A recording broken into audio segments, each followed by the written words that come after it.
Go to action. Just Rolling sound. Hey, thanks for coming. I can barely see you. Oh, shit.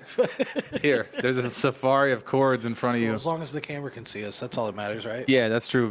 You're very vain today. Well, Merry Christmas, first of all. Barry Crimmins. Would you like to tell everyone who doesn't know you your name and how old you are? Doesn't know me. Oh, come on. Why do I got to tell them how old I am? Some of my guests don't know. This isn't a dating app profile. I just want to know your story. My name is Jon Morris at Blue Chinchilla. I'm 31 years young, and I hate berries. Where are you from? Born in Atlanta. Okay, and then Hot Atlanta. how long have you been here in Dayton? 30 years. 30 years. Yeah. Shit. So you were only in Atlanta for a couple of years when you were a kid, huh? Yeah, I was a wee lad. Okay. Then we moved to Dayton. And what was that like living down there? I mean, do you remember? I don't remember it at all. I remember like vaguely the apartment complex we lived in and my dad's old fucking station wagon. That's all I remember. That's there's probably a lot of apartment complexes and station wagons in Georgia. Shout out to all of them. Oh, still to this day, yeah. Shout out to all. For sure. Make sure I'm holding the can correctly to get our product placement. Yeah, yeah. This is sponsored by Truly. And also gelato. Would you like some of this, John? So The gelato. it's gelato weed, and there's a little snake in there, and it's gelato dabs too. So it's if you lost some of the THC, rolling the joint, Fingers. yeah, on your fingertips or in your grinder. So I guess how long have you been doing comedy? Is the next thing I wanted to ask you. We're coming up on 5.5 now. 5.5 years. Just at 6. Wow. So how'd you get your start? Wiley's. What do you mean how? I mean, how? Like what one of got your me into it? like one of your friends did it. You see somebody on TV. I mean, obviously, when you were a kid, you had other experiences besides just doing stand up. Like growing up, I loved stand up. Me and my buddy from high school, Sean, we literally, instead of listening to music, we would just put Pandora on to like Louis C.K. radio, and we would just listen to stand up bits, just listen to it. And then finally, I went with my buddy Zach. Oh, this is actually a pretty cool story. I went with my buddy Zach, and we saw an open mic at Wiley's. And that was back when Mike Canistero was running it. And saw a couple of good comics, a lot of really fucking bad comics. Yeah, you'll see that. And I was like, I can fucking do that. I can fucking go up there and bomb like them. Right. And, I can bomb. At least I can bomb. Ugh. And both Go of ahead, them. man. Okay. I'm going light, remember? Okay. That's cool. Both of us, me and my buddy Zach, were like, all right, we're going to fucking sign up for this. We're going to fucking do this. We're going to be comics. Yeah. And there was like a waiting list to get on Sunday Comics. And I signed up. He tried to sign up and couldn't get on, and then just never fucking followed through with it. Oh, shit. So I went up, did my first stand-up. All my friends came out. They wanted to see me bomb. I did okay. I did, decent for a first time. Mm-hmm.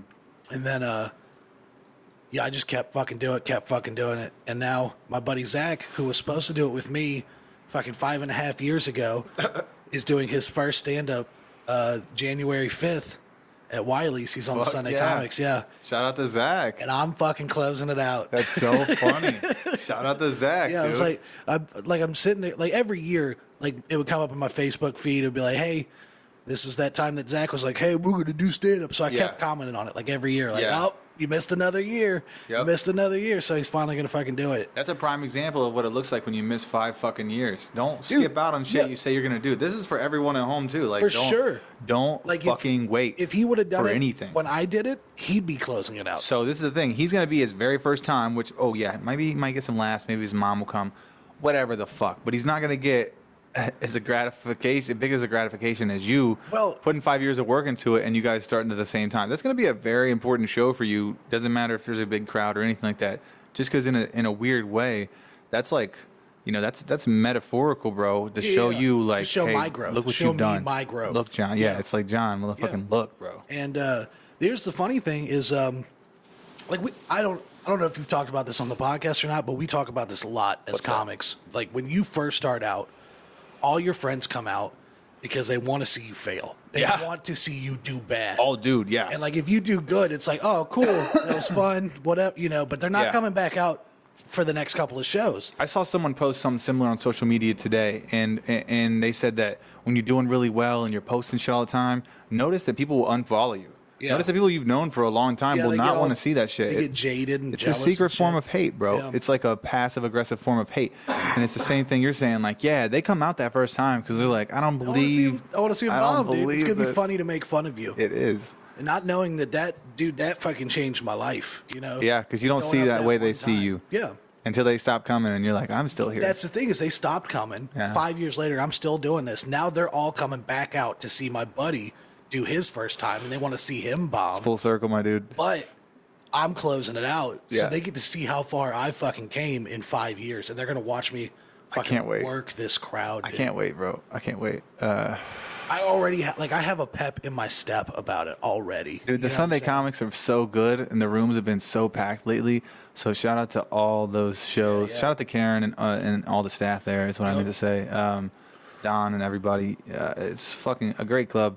It's a cool thing to be a part of, getting to know all those people. So it's a more old school feel club. Like if you go to a Funny Bone, like you'll see great comics. You know what I'm saying? Yeah. You'll see great comics for sure. Working people, those comics got to where they're at by doing rooms like Wiley's. Like that's how they got to where they're at. And so just being impressive when they were in those rooms. And so like your average comedy fan will go to the Funny Bone to see Tom Segura or, see Louis, and they want to see his polished work. Yeah. But a true diehard comedy fan is going to go to a Wiley's or a Go Bananas to see them work on that. You can grind that shit out.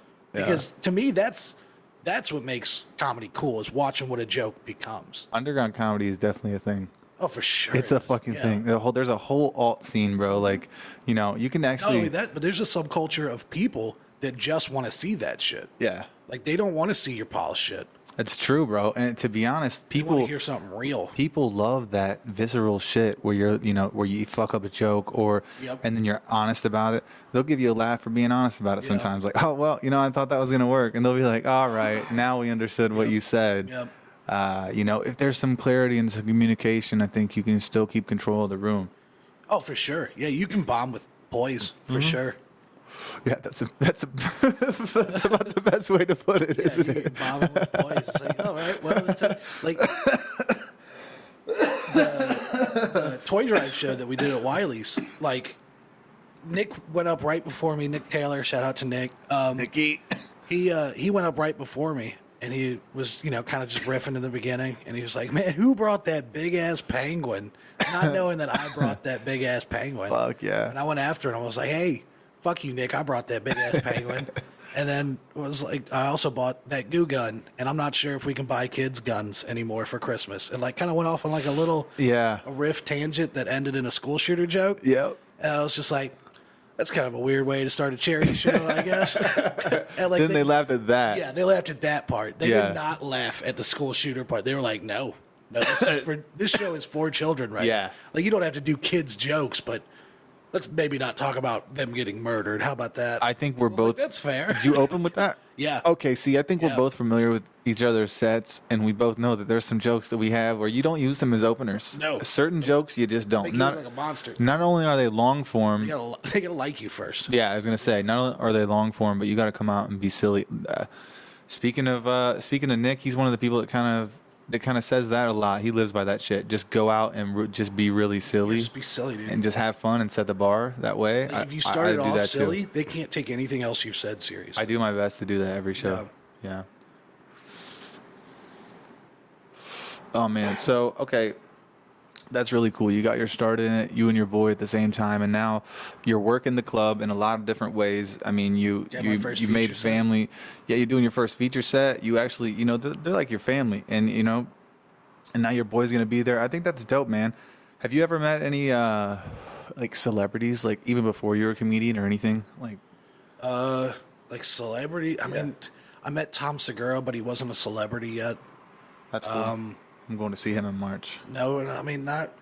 I'm trying to think. Like the most famous person I ever met I didn't meet him, but I saw fucking Kanye and Chappelle. That's tight. Where'd you see them at? How'd that go? They were here for speaking of shootings. Oh, yeah. Speaking of shootings. They were here for the Date and Shine.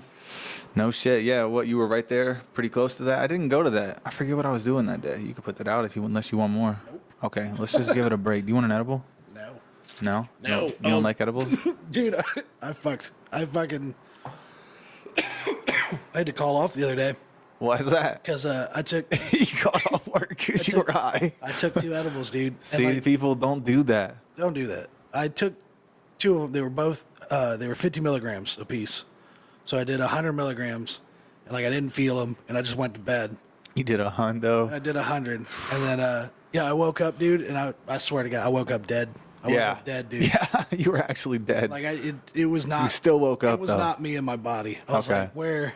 What the fuck happened? Where are we now? And like I had to I called off.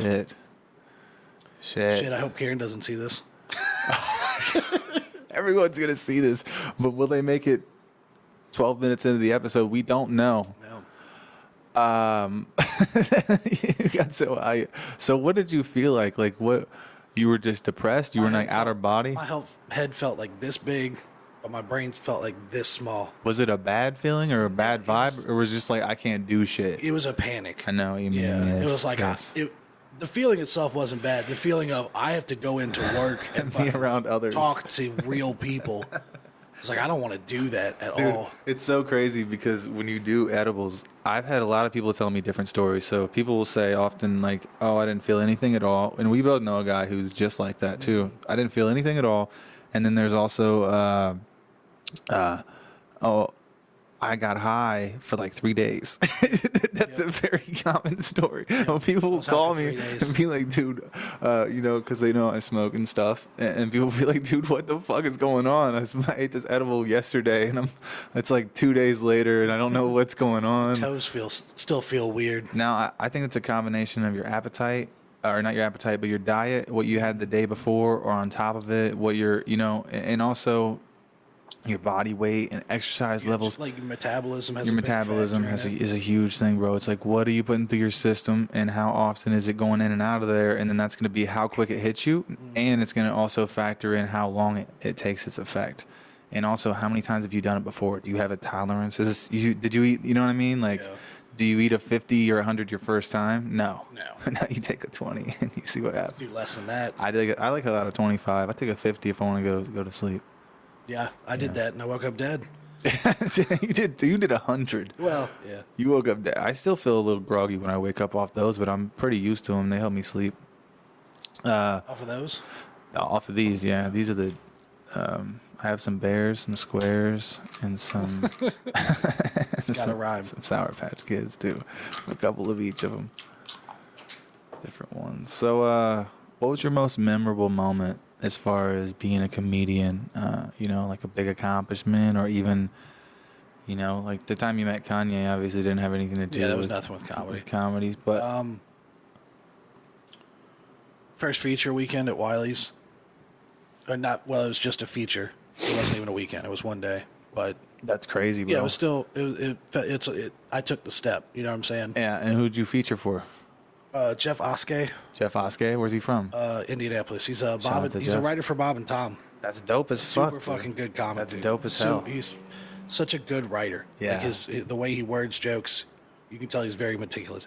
Dude's a genius. I think I saw his photo. He used to be a Wall Street banker or broker. Like, dude is legit genius. Okay. And he was just like, nope, I like comedy, and now he's doing comedy. Wow. Yeah. Dude, that happens a lot, huh? It could also happen in the opposite fashion. You'll see dudes that are fucking killers, but they're like, man, I got this really good job as the manager of a cement factory, so I don't have to do, you know what I mean? They're like, I get $100,000 a year. They don't give a fuck. Yeah. That happens a lot too. Like certain times, even fucking like I don't make that much, but even certain times with me, I'm like, I think about letting shit pull me away from it, but it just means too much, man. Like comedy is is different. The job is that safety net, man.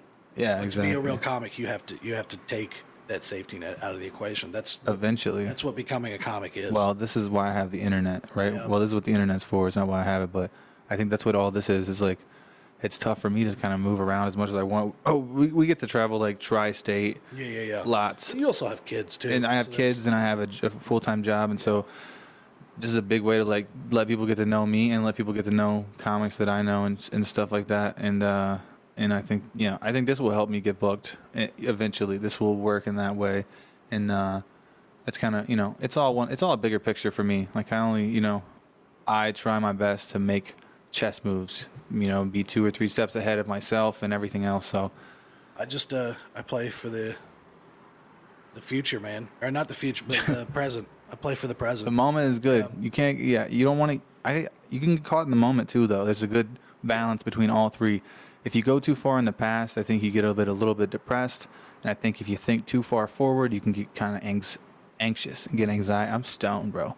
Trying to tell a story. Isn't that the whole point of this? You're getting anxious, and then when you're in the moment, it can be good. When you get in that flow state, you get in that pocket. Yeah, but then you get to the end of that list or the end of that flow, and you're like, "Fuck!" You gotta either make some more shit, and then sometimes you gotta go back to the past and be like, "Okay, what was I doing, or what was I trying to accomplish that I couldn't before?" To where now I can because I have these new skill sets. So that's kind of where I'm at. Cool, bro. That's dope. So where do you get your inspiration from writing jokes? I don't know. Usually, for me, most of the time, it's like we're just talking. Like it's just, the best part about being a comedian is hanging out with comedians. You know what I'm saying? True that. Like you get to just hang out with these super funny people all the time. Yeah, it makes you funnier. It makes you funnier. Yeah. So like when you're just sitting there, like having a real conversation, and then you say something outlandish, it's fucking hilarious or whatever. I just write that down. I write that down, and then the entire battle for me is writing a way to get into that. I'm writing a way out of it, and then. Yeah. That makes sense. I don't think it does. Well, I'm so high. I say that at the end of everyone. As soon as people are done telling me a sentence, I'm like, oh, that makes sense. Yeah, that's good. No, I don't want to further elaborate, but I do like a mixture of things. Sometimes I will just sit out and write and grind it. I can't do it, man. And then like I'll find some gems in there, and some of it is shit, and I try it out, and it just try it out a bunch of places, and you bomb your dick off, and then you're like, but also sometimes when you write it out like that, you'll find a really good one, and it would just be like the right cadence and the right timing and you're like, oh wow, that was worth writing fucking 10 jokes to get this one badass joke. So I feel like you can do the same thing if you're writing on stage. You know what I'm saying?